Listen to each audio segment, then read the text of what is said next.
ఈ లోకంలో శాతం ఏకమైంది. ఈరోజు రెండో భాగం దీన్ని ముందుంచాలని మనం చేస్తున్నాం. మూల వాక్యం చదువుతాం. మత్తయి సువార్త 4వ అధ్యాయం. మత్తయి సువార్త 4వ అధ్యాయం 8-9 వచనాలు. మరలా అపవాది మిగులు ఎత్తైన ఒక కొండ మీదకి ఆయనను తీసుకుని పోయి ఈ లోక రాజ్యములన్నింటినీ వాటి మహిమను ఆయన చూపి నీవు సాగిలపడి నాకు నమస్కారం చేసిన వీటన్నిటినీ నీకు ఇచ్చిందని ఆయన చెప్పినాడు. వాక్యం మనం విన్నాం. రెండో భాగంలోకి వెళ్దాం. పరిశుద్ధులు వేరే తండ్రి, తడబడిన వాక్య భాగాన్ని దీవించండి. నాతోనూ మాతోనూ మాట్లాడండి. వచ్చిన బిడ్డలందరినీ ఆశీర్వదించండి.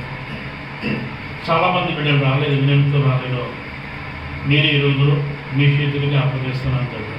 నీకు ఇష్టమైతే, నీకు ఇష్టమైతే, నీకు అంగీకారం అయితే మరలా వారం ప్రతి ఒక్కరూ కలుసుకోవడానికి, నేను ఆరాధించడానికి విడుదల తెచ్చి ఏ బాధ్యతలు చేస్తాను ఇప్పుడు నాగారో డ్యూటీలా, లేకపోతే ఇంట్లో బాగాలేదా, ఒంట్లో బాగాలేదా, లేకపోతే వైరస్ భయము, సమస్తం నెగిలిన దేవుడు, ఎన్నో భయాలు భూమి మీద మాకున్నాయి. దేవానికి స్తోత్రం తండ్రి.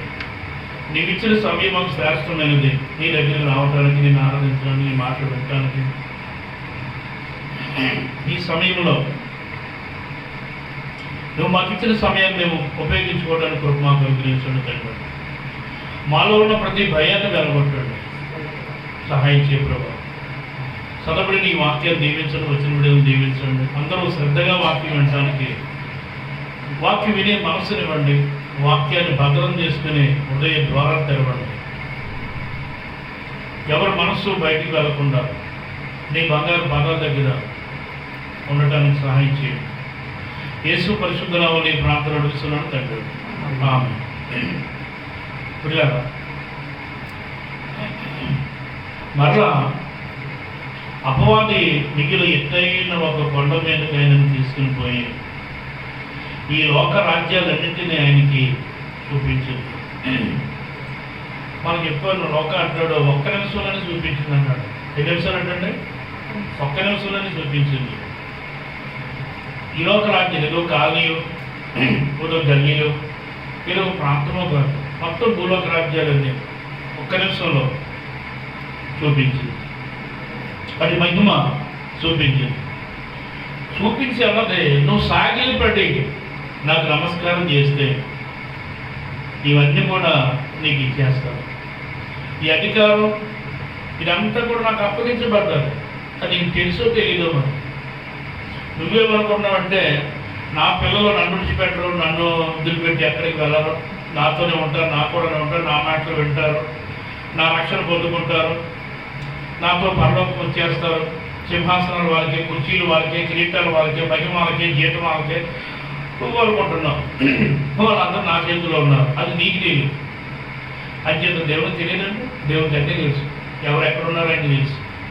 ప్రతి ఆంతర్యమైనా తెలుసు. ప్రతి హృదయ ఆలోచన ఆయనకి తెలుసు. అపవాడికి తెలియదంట దేవుని శక్తి ఏంటో, నేను బలం ఏంటో. కానీ ఆయనకి ఆయన బోధ తెలియనట్టుగా బోధిస్తుంది. ఆయనకి జ్ఞానం లేనట్టుగా, జ్ఞానాన్ని నేనే చెప్తున్నాను అన్నట్టుగా ఆయనకి ప్రకటిస్తుంది. కూడా వాక్య భాగాన్ని ఆలోచన చేస్తే ఇవన్నీ కూడా నీకు ఇచ్చేస్తాను, నాకు నమస్కారం చేయమంటానండి. చూడండి, బాలుడికి, అభిషిక్తుడికి, నీతిమంతుడికి, పరిశుద్ధుడికి, లోకరక్షకుడికి ఆయన లేకుండా ఏది కలగలేదండి భూమి మీద. అలాంటి మహాదేవుడిని ఇదంతా ఇచ్చేస్తుందంటండి. ప్రభుత్వాలు, సింహాసనాలు, ఏమండి ఇవన్నీ నియమాలు, కట్టడాలు ఇవన్నీ కూడా ఆయనతోనే వచ్చినాయి కదండి. ఆయన ముందు ఎవరు లేరు, ఆయన తర్వాత ఎవరు ఉండరు. సమస్తం ఉన్నవాడు, అన్నిటికంటే ముందున్నవాడు, అందరికంటే ముందున్నవాడు, అందరికంటే పైన ఉన్నవాడు, మన పక్కన ఉన్నవాడు, మనతో ఉన్నవాడు, మనల్ని ఆవరించి ఉన్నవాడు. ఆయన అంత గొప్ప దేవుడు చూడండి ఏమంటుందో చూడండి, ఇవన్నీ కూడా నీకు ఇచ్చేస్తాను, ఇదంతా నాదే, ఈ రాజ్యం నాదే, ఈ రాజ్యాలు మహిమ నాదే. ఏంటంటే ఆ బెదిరేంటండి? బెదిరించడం ఏంటండి బాబు? బెదిరించడం ఏంటి, అదిరించడం ఏంటి, భయపెట్టడం ఏంటి, ఆశలు చూపించడం ఏంటి, ఆశలు కల్పించడం ఏంటి? ఎవరు అనుకుంటున్నావు? సృష్టికర్త అయిన ఒక దానియేలు కాదు, ఒక దావీదు కాదు, ఒక సంసోను కాదు, ఒక యోసేపు కాదు, ఒక ఇస్సాకు కాదు, ఒక యాకోబు కాదు చూపించి భయపెట్టడానికి. ఈయన రక్షకుడు, పరిశుద్ధుడు, నీతిమంతుడు. ఎవరైనా ఎవరితో మాట్లాడుతుంది? తెలుసు తనకి దేవుని కుమారుడని. ఎందుకు అలా మాట్లాడుతుందంటే మనుషులమైన మన నాడి దానికి బాగా తెలుసుకొని మన బలహీనతను బట్టే దేవుని కుమారుడితో అలా మాట్లాడుతుందండి ధైర్యంగా. మనం బలంగా ఉంటే అలా మాట్లాడుతాం, మనం ఆయనతో ఉంటే అలా మాట్లాడుతాం, మనం ఆయన ఆరాధించే వారు ఉంటే అది ఆయనతో అలా మాట్లాడదు. బాబు ఇందులో తన గట్టిలు, తన తెలివైన, తన బలమైన, ధైర్యవంతులు, భాగ్యవంతులు, గొప్పవాళ్ళు, పరిశుద్ధులు, నీతివంతులు, ఈ జోలికి వెళ్ళకూడదు, ఈ పిల్లల జోలికి వెళ్ళకూడదు అని అదే వెళ్ళిపోయావు. ఎందుకంటే నువ్వు ఒక్కడమైపోయావయ్యా బాబు. నువ్వు ఒక్కడ ఏం చేస్తావు? నీ రాజ్యానికి వచ్చి, నీ రాజ్యం అంతా నాకు చుట్టూ ఉన్నారు, నా చేతుల్లో ఉన్నారు. నీ ప్రజలందరూ నా మాట వినేవాళ్ళే, నాటకాలు వచ్చేవాళ్ళే, నా కాడికి ఎందుకు వచ్చేవాళ్ళే. నీ మాట వినేవాళ్ళు ఎవరు లేరు. నాకు అప్పగించబడ్డారు, అధికారం నాదే, నాకు అప్పగించబడ్డారు. నమస్కారం చేయి. ఇప్పుడు అర్థం 2వ భాగంలో ప్రకటన గ్రంథం 13వ అధ్యాయం. ప్రకటన గ్రంథం 13వ అధ్యాయం 15వ వచనం చదువుదాం. మరియు ఆ మృగం యొక్క ప్రతిమ మాట్లాడినట్లు ఆ మృగం యొక్క ప్రతిమకు నమస్కారం చేయని వారిని హతము చేయనట్లును ఆ మృగం యొక్క ప్రతిమకు ప్రాణమిచ్చుడికై దానికి అధికారం ఇవ్వబడును.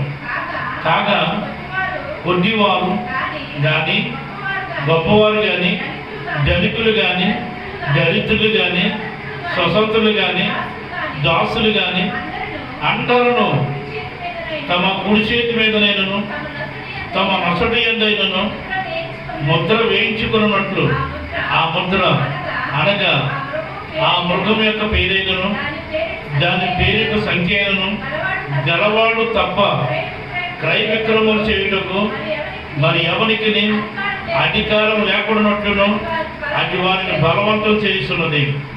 బుద్ధి గలవాడు మృగం యొక్క సంఖ్యను లెక్కింపనిమ్ము. అది యొక్క మనుషుని సంఖ్యయే. ఆ సంఖ్య 666. ఇందులో జ్ఞానము గలదు. ఇది లోకంలో సాతాను ముద్ర 2వ భాగం పేరు. లోకంలో సాతాను ముద్ర. చూడండి, వాక్యాలు చాలా జాగ్రత్తగా వినాలి, జాగ్రత్తగా ధ్యానం చేయాలి. ఈ ప్రకటన గ్రంథం 13వ అధ్యాయంలో ఒక మృగం భూమిలో నుండి ఈ క్రూరనాగం పైకొచ్చిందండి. గొర్రె పిల్ల వంటి కొమ్ములు అనుకున్నాయి. ఇది ఒక ఘట సర్పం వలె మాట్లాడుతుంది. ఆ మొదటి మృగం యొక్క అధికారపు శ్రేష్ఠులన్నీ దీని ఎదుట చేయించున్నది. సాగు దెబ్బ తగిలి ఏమండి బాగుపడి ఉన్న ఆ మొదటి మృగమునకు భూమి దానిలో నివసించే వారును నమస్కారం చేయనట్లు అది బలవంతం చేస్తుందని భూజనులందరినీ. నాకు ఒక ప్రతిమ చేయాలి, మీరు ప్రేరేపిస్తుంది. నాకు ప్రతిమ కావాలి, నాకు ప్రతిమ చేయాలి, ఆరాటపడుతుంది, ఆకలిగా ఉంటుంది. ఏమండి రకరకాలుగా ఈ భూజనులందరినీ, భూనివాసులందరినీ కూడా ఈ మృగం ఇబ్బంది పెడుతుందండి. ఇక్కడ చూసినట్లయితే ఆ మృగం యొక్క ప్రతిమ మాట్లాడినట్లు ఆ మృగం యొక్క ప్రతిమకు నమస్కారం చేయని వారిని హతం చేయనట్లు ఆ మృగం యొక్క ప్రతిమకు ప్రాణమిచ్చుటకు దానికి అధికారం ఇవ్వబడును. చూసారండి, అధికారం వద్ద నా చేతులు ఉందన్నాను కదా లోకస్వార్తలో. అధికారం ఇవ్వబడదండి. ఎలాంటి అధికారం? ఈ మృగం యొక్క ప్రతిమ మాట్లాడినట్లు. ఈ మృగం యొక్క ప్రతిమ అంటే మాట్లాడుతుందంట. ఏమండి ఒక బొమ్మ ఉందండి. బొమ్మ పాలు తాగేస్తుందంటే ఎలా ఉంటుందండి మనుషులకి?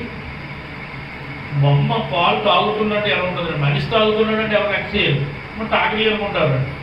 బొమ్మ తాగుతుందంటే నువ్వు నేను చూసేద్దాం, అక్కడికి ఎలా తాగుతుందో చూద్దామని. ఇంట్లో ఉంటావా? ఇంట్లో ఉంటావు. పని అయిన మామకి నేను చూస్తావు, దగ్గరికి ఎంతోమే చేయాలి. బొమ్మ పాలు తాగడం ఏంటంటే, బొమ్మ మాట్లాడుతుంది అనుకోండి, అప్పుడు కూడా వెళ్ళిపోతావు. బొమ్మ మాట్లాడుతుంటే మనిషి మాట్లాడుతున్నాడంటే ఒక వెళ్తారు, అది వింట కాదు, అది ఒక అందరికి తెలిసిందే. కానీ బొమ్మ మాట్లాడుతున్నట్టు, ప్రజలు మాట్లాడుతున్నట్టు అందరూ వెళ్ళి చూస్తారండి.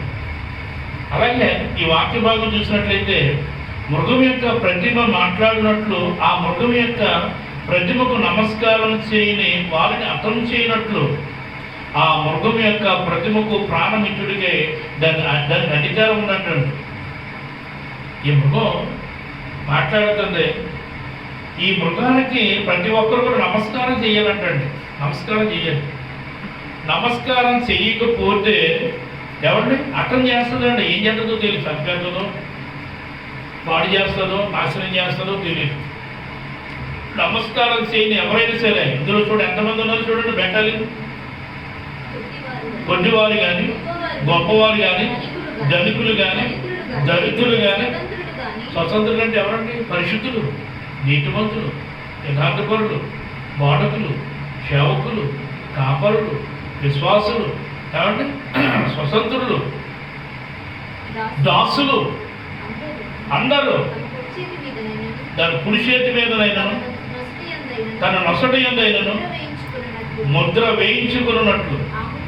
ఆ ముద్ర అనగా వేయించుకోవాలంటే వేయించుకున్నట్లును ఆ ముద్ర అనగా ఆ మృగం పేరైనను దాని పేరు సంఖ్యను గలవాడు తప్ప క్రయ విక్రములు చేయుటకు మరి ఎవరికి అధికారం లేకున్నట్లు అది వారిని బలవంతం చేయిస్తున్నది. ఆ ముద్ర ఎవరైతే చేయించుకుంటారో వాళ్ళే క్రయ విక్రయాలు చేసుకుంటారని, బిజినెస్ చేసుకుంటారు. శుభ్రంగా తింటారు, తాగుతారు, ఆనందిస్తారు, సంతోషిస్తారు, ఉల్లాసిస్తారు.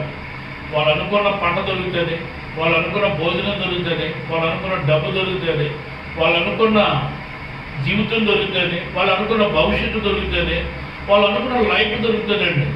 ఆ ముద్ర వేయించుకుంటే ఎవరైతే వేయించుకోరో అటమవుతారు. ఆకలితో డబ్బు దొరకదు, భోజనం దొరకదు, నీళ్ళు దొరకవు, నెమ్మది ఉండదు, సంతోషం ఉండదు, సమాధానం ఉండదు. భయంకరమైన హింస, భయంకరమైన బాధ, భయంకరమైన ఉగ్రత, ప్రళయం తట్టుకోలేవు. ఆకాశంలో దేవుడు అనుకుంటాడు, నా పిల్లలకి నేనంటే ఎంత ప్రేమ, నా పిల్లలకి నేనంటే ఎంత ఓర్పు, ఎంత సహనం, ఎంత ఓపిక. భోజనం లేకపోయినా ప్రార్థన మానలేదు, నీళ్ళు లేకపోయినా వాక్యం చదవటం మానలేదు, సదుపాయం లేకపోయినా నా దగ్గరికి రావటం మానలేదు, ఏమీ లేకపోయినా నన్ను స్తుతించడం మానలేదు. నా పిల్లలకి నేనంటే ఎంత ప్రేమ. మీకే పరలోకం, మీకే సింహాసనాలు, మీకే కిరీటాలు, మీకే జీతం, మీకే బహుమానం. ఆయన పొంగిపోతూ ఉంటాడు అక్కడ. ఏమండి ఇక్కడ దేవుడిలారా భోజనం కంటే ఎక్కువేమి కావు, నీళ్ళ కంటే ఎక్కువేమి కావు, నా బిజినెస్ కంటే ఎక్కువేమి కావు. వాక్యం ఏంటి, దేవుడు ఏంటి, సన్నిధి ఏంటి, యేసయ్య ఏంటి, ఎవరేంటి, ముందు నా కడుపు నిండా. ఎందుకంటే పిల్లారా నేను సంతోషంగా ఉండాలి, నాకు కొంచెం పోడాలి. అప్పుడే భక్తి అయినా, భజన అయినా, విశ్వాసమైన, సన్నిధైనా, ఆరాధనైనా, ఆదివారమైనా, పాస్టర్ గారైనా, విశ్వాసులైన సంఘమైనా నేను బాగుంటేనే కదా. నేను బాగోకపోతే నాకు పాస్టర్ గారు ఎందుకు, నాకు దేవుడు ఎందుకు, నాకు సంఘం ఎందుకు, నాకు సహవాసం ఎందుకు, నాకు వాక్యం ఎందుకు? ఆకలితో చచ్చిపోతుంటే నేను ప్రార్థన చేసుకుంటూ కూర్చుంటానా? ప్రాణం పోతుందరా బాబు అంటే ప్రార్థన కూర్చొని నిలబడతారా? ఎందుకు? నాకు ఉంటేనే కదా, నా ఇంట్లో బాగుంటేనే కదా నేను ప్రార్థనకు వచ్చేది, నా ఇంట్లో ఉంటేనే కదా నేను దేవుడు స్తుతించేది, నా దగ్గర డబ్బు ఉంటేనే కదా దేవుడు కనపరిచేది, అన్నీ బాగుంటేనే కదా దేవుడితో నడిచేది. ఏమీ లేకుండా కదా దేవుడు అంటే ఏం చేయాలి? సాగు తగులుతుంది, మృత్యు వెంటాడుతుంది, శ్రమ వేధిస్తుంది, ఆకలి బాధిస్తుంది, బండకాలు బండిస్తూ ఉన్నాయి. ఏం చేయాలి? ఎవరితో చెప్పాలి? ఎవరు ఎక్కడికి వెళ్ళాలి? ఎంత భయంకరమైన బాధ అండి. నిజంగా ఈ ప్రతిమకి నమస్కారం చేయకపోతే భయంకరమైన బాధ. మొట్టికాయ గట్టిగా ఉన్నాడండి, ఆమని ఎంతున్నాడు, అందరూ శాంతి కొడుతున్న నమస్కారం చేస్తున్నారండి. ఆమ మొట్టికాయ అలాగే నిలబడ్డాడు ధైర్యంగా. వీడికి నమస్కారం చేసింది ఏంటండి, చేయలేదు. ఒకసారి చూశాడు కింద నుంచి పైకి, ఎర్రబడి చూశాడు, గేట్ దాటేశాడు, ఫీల్ అయ్యాడు కొంచెం. ప్రతి ఒక్కరు నమస్కారం చేయాలి. గేట్ మ్యాన్, వాచ్ మ్యాన్, వీడు నాకు నమస్కారం చేయకపోవడం ఏంటి? ఏంటి వీడి ధైర్యం ఏంటి, వీడి బలం ఏంటి, వీడి అధికారం ఏంటి? ఆఫ్టర్ ఆల్ గేట్ మ్యాన్, నేను మంత్రి, నాకు నమస్కరించట్లేదేంటి? వీడి సంగతి ఏంటో చూడాలనుకున్నాడు అండి. ఇంటికి వెళ్ళాడు, ఆలోచించాడు, భార్యతో చెప్పాడు, ఏమండి తన స్నేహితులతో చెప్పాడు, వీడిని ఒకసారి చూడాలి, వీడు లేకుండా చేయాలనుకున్నాడు. గురికై గమనించాడు, రకరకాల ప్రయత్నం చేయించాడు. ఆ మనకి బొద్దుకైగా యోధా జనాంగానికి నాశనం తీసుకొచ్చాడు. యోధా జనాంగాన్ని అతం చేయాలనుకున్నాడు, యోధా జనాంగాన్ని చంపేయాలనుకున్నాడు. ప్రభావం పిల్లారా, యోధా జనాంగమే ఆ రాజ్యంలో లేకుండా చేయాలనుకున్నాడు. ఎందుకో తెలుసండి, ఒక నమస్కారం చేయలేనందుకు. బొద్దుకై ఈ యూదులందరూ ఇంతే గమనిస్తాం, ఈ తరగతి వారందరూ ఇంతే గమనిస్తాం. వీళ్ళంతా ఇదే పరిస్థితి అనుకుంటారు, వీళ్ళని లేకుండానే తుడుపు నాశనం చేయాలనుకున్నాడు అండి. రాజుగారి దగ్గరికి వెళ్ళాడు, మాట్లాడుకున్నాడు. ఏమండి అన్నీ వీళ్ళు చాలా మొండోళ్ళండి, వీళ్ళ మాట వినరండి, వీళ్ళు మీకు నమస్కారం చేసి నేను గౌరవించరు, నిన్ను హెచ్చించరు, వీళ్ళకి చాలా విధానం అండి. ఇలా మాట్లాడుతుంటే రాజు కూడా, అది నేను రాజుని కదా, నాకు నమస్కరించాలి కదా, నన్ను కూడా గౌరవించాలి కదా, నా మంత్రుని కూడా గౌరవించాలి కదా, ఎందుకు వీళ్ళకి ఈ పరిస్థితి? ఆయన కూడా కొంచెం ఆలోచించి సంతకం చేసేసాడు. ఎందుకంటే అక్కడ జరిగిన పరిస్థితి మనందరం తెలుసు. ఎందుకు వచ్చింది ఈ బాధ అంటే, నమస్కారం చేయనందుకు. ఓ రోజు చెట్లన్నీ కలిసి రాజు చేయాలనుకున్నాయి. ద్రాక్ష చెట్లు దగ్గరికి వచ్చినాయి, అంజూరు చెట్లు దగ్గరికి వచ్చినాయి, ధాన్యం చెట్లు దగ్గరికి వచ్చినాయి. అన్నీ కూడా మాకు ఖాళీ లేదు అన్నాడు. నేను దేవుడి పని చేసుకోవాలి, దేవుని మహిమపరచాలి, మనుషులు కనపరచాలి, దేవుని స్థుతించాలి. నీకు నమస్కారం చేసుకుంటూ కూర్చుంటే మాకు డ్యూటీ వెళ్ళదు, మాకు బ్రతికి వెళ్ళదు. పోషించేవాడైనా, నడిపించేవాడైనా, బ్రతికించేవాడైనా, విడిపించేవాడైనా, కృప చూపేవాడైనా, దయ చూపేవాడైనా, భూమి మీద బతికి ఉనికి చలించడానికి కృపనిచ్చేవాడైనా, నువ్వేమిస్తావు? నో, నా వల్ల కాదు, మీ మీదనే నేను రాజుగా ఉండలేను. దేవుని పని మానేసి అధికారం నాకు వద్దు. దేవుని పనికి అడ్డుగా ఉన్న ఏ అధికారం దేవుని పిల్లలు చేయకూడదు. దేవుని స్తోత్రం, హల్లెలూయా. దేవుని పనికి అడ్డుగా ఉన్న ఏ పని అయినా పక్కకు తొలగించడమే. నా దేవుని మార్గానికి అడ్డొచ్చిన, అది రాయి అయినా, రప్ప అయినా, చెట్టు అయినా, మనిషి అయినా, అది డబ్బు అయినా, వెండి అయినా, బంగారమైనా, ఐశ్వర్యమైనా, ఆస్తి అయినా, అంతస్తు అయినా, జరుగు పక్కకి. నా దేవుని కంటే నువ్వు ఎక్కువేమి కా, నా దేవుడే ముఖ్యం నాకు అని చెప్పి క్రైస్తవుడు కావాలి, దేవుని పిల్లలు కావాలండి. ఎందుకంటే ఈ అధికారం నాకు వద్దు అన్న ఈ చెట్లండి. నేను మొడ చెట్టు చూశానండి. ఓకే, రాజుగా చేసుకుంటారా? ఓకే, నేను రాజుగా ఉంటాను, నేను మీద నాయకుడిగా ఉంటాను, నడిపిస్తాను. నేను నా మాట అంటారా? వింటే ద్రాక్ష పళ్ళని మీయే, అంజూరు పళ్ళని మీయే, ధాన్యం పళ్ళని మీయే, గోధుమలని మీయే, ఎవరన్నీ మీయే, పంటంతా నీదే, పాటంతా నీదే, భోగమంతా నీదే, భోగేచ్చులన్నీ నీయే. తేడా వచ్చిందా? నాలో నుండి అగ్ని వచ్చి మిమ్మల్ని కాల్చి వేస్తాడు, జాగ్రత్త అన్నదండి. సరే, ఎందుకంటే దేవుళ్ళరా, దేవుని యొక్క వాక్యం చెప్తుందండి, ఈ ప్రతిమకు నమస్కారము చేయని ఎవరైనా సరే, ఎప్పుడు అన్నాడండి, నేను నిలబెట్టిన ఈ ప్రతిమకు ఎవరైతే నమస్కారం చేయను వారిని తక్షణమే తీసుకెళ్ళి అగ్నిగుండంలో పడవేయబడును. ఈ ప్రతిమకు నమస్కారం ఎవరైతే చెయ్యరో వారిని తీసుకెళ్ళి, నువ్వెవరైనా సరే, గొప్పడు బాబు, సామాన్యుడు, ధనికుడు బాబు, దరిద్రుడు బాబు, జ్ఞానవంతుడు బాబు, బలవంతుడు బాబు, నువ్వెవరైనా సరే నమస్కారం చేయకపోతే తీసుకెళ్ళి అగ్నిగుండంలో వేయబడును. ప్రకటన. చట్రకు, మేజకు, అగ్నిగోలు, దానియేలు ఎవ్వరూ నమస్కారం చేయలేదు. వద్దు, రాజా మీ ప్రతిమకు నమస్కారం చేయవలసిన గత్యంతరం మాకు పట్టలేదు. నా దేవుడు గొప్పవాడు, ఆకాశమందున్నాడు, ఈ అగ్ని వేడిని గండం నుంచి ఆయన తప్పించడానికి సమర్థుడు. ఒకవేళ తప్పించకపోయినా ఈ అగ్నిలో అయినా ఆహుతైపోతాం, మాడిపోతాం, బూడిదైపోతాం. నాకు ఇష్టమే. ఈ ప్రతిభకు మాత్రం మేము నమస్కారం చెయ్యం. తెలుసుకో, నా దేవుని శక్తి ఏంటో తెలుసుకో, నా దేవుని యొక్క కృప ఏంటో తెలుసుకో, నా దేవుని యొక్క అధికారం ఏంటో తెలుసుకొని సవాల్ చేసినండి రాజుకి. ఎంత ధైర్యం అండి వీళ్ళకి, ఎంత ధైర్యం అండి. రాజు కోపం వచ్చిందండి.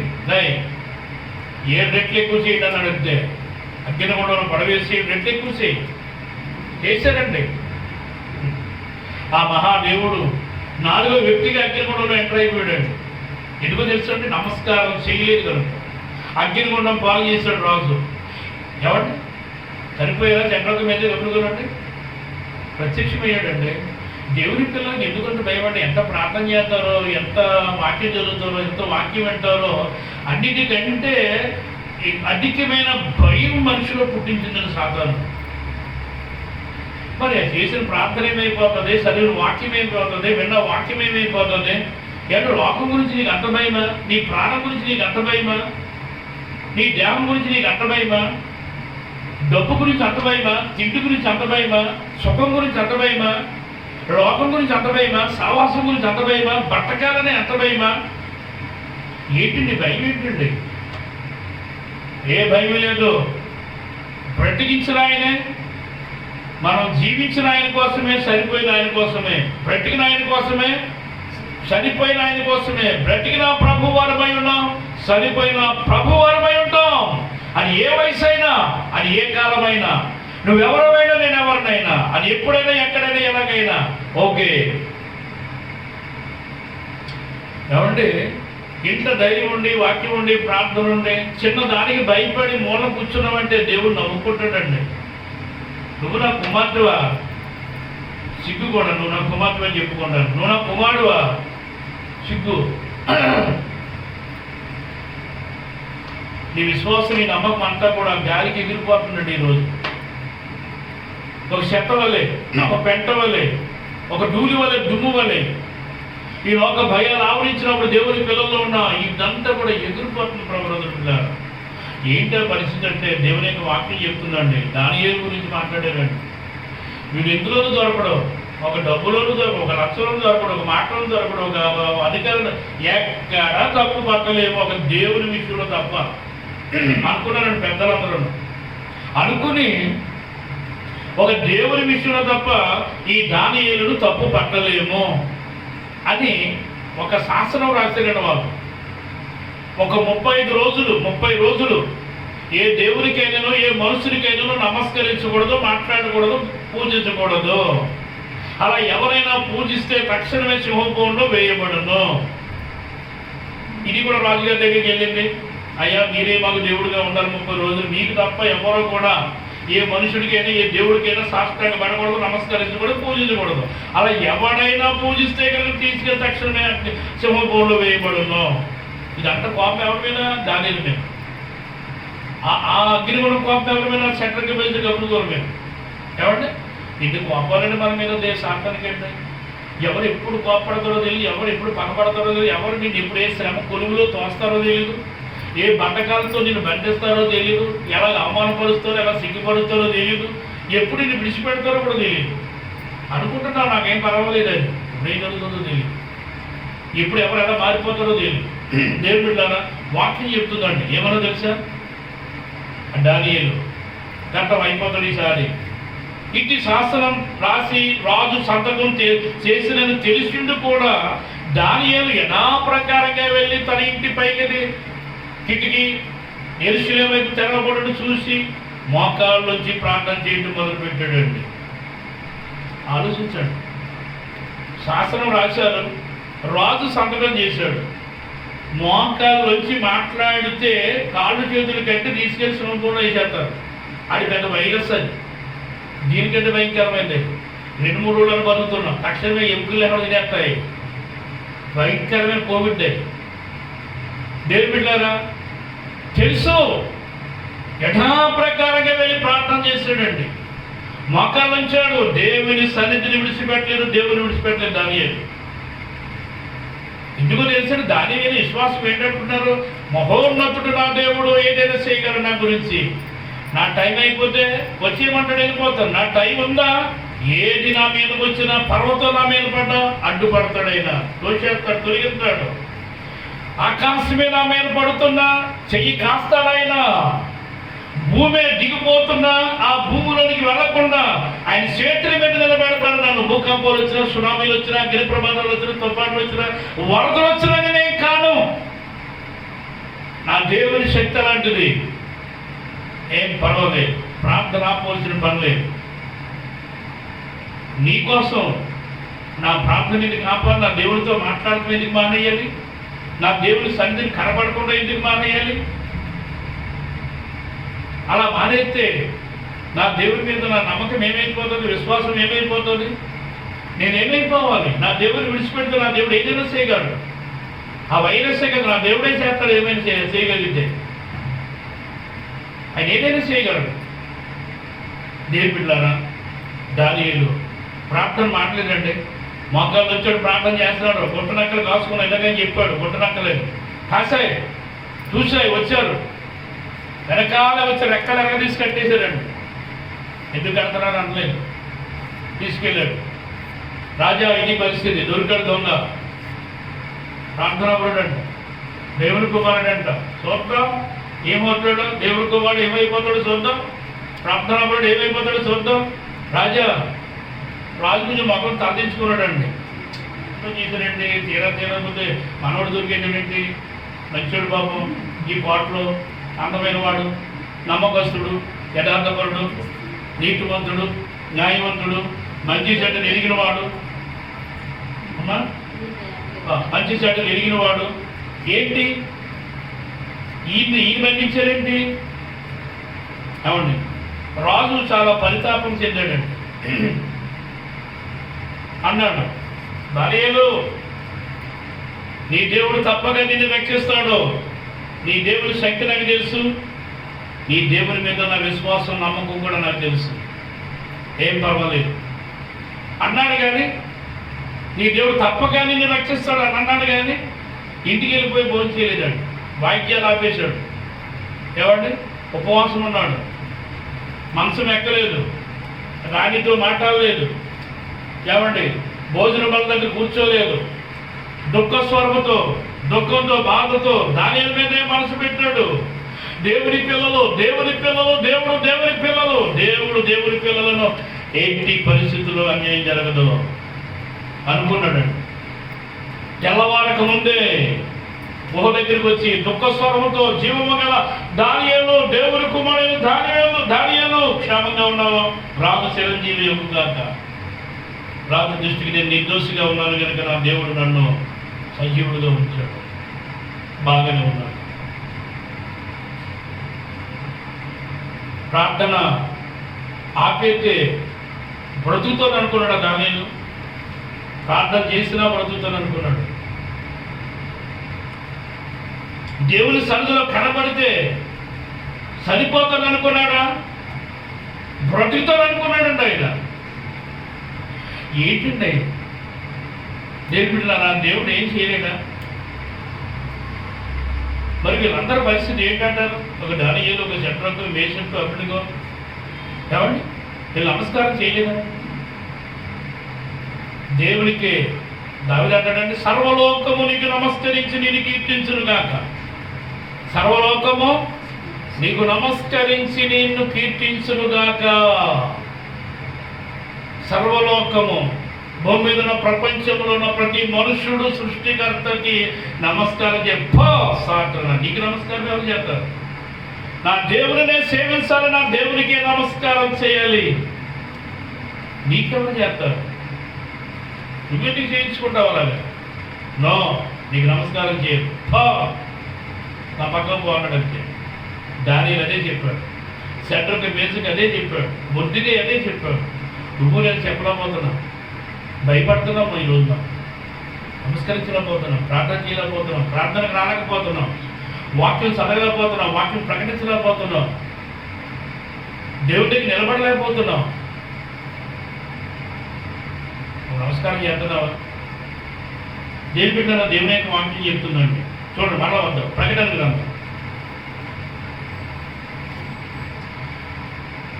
మృగం యొక్క ప్రతిమ మాట్లాడినట్లును ఆ మృగం యొక్క ప్రతిమకు నమస్కారం చేయని వారిని అటము చేయనట్లును ఆ మృగం యొక్క ప్రతిమకు ప్రాణమితుడు చేయడానికి అధికారం ఇవ్వబడును.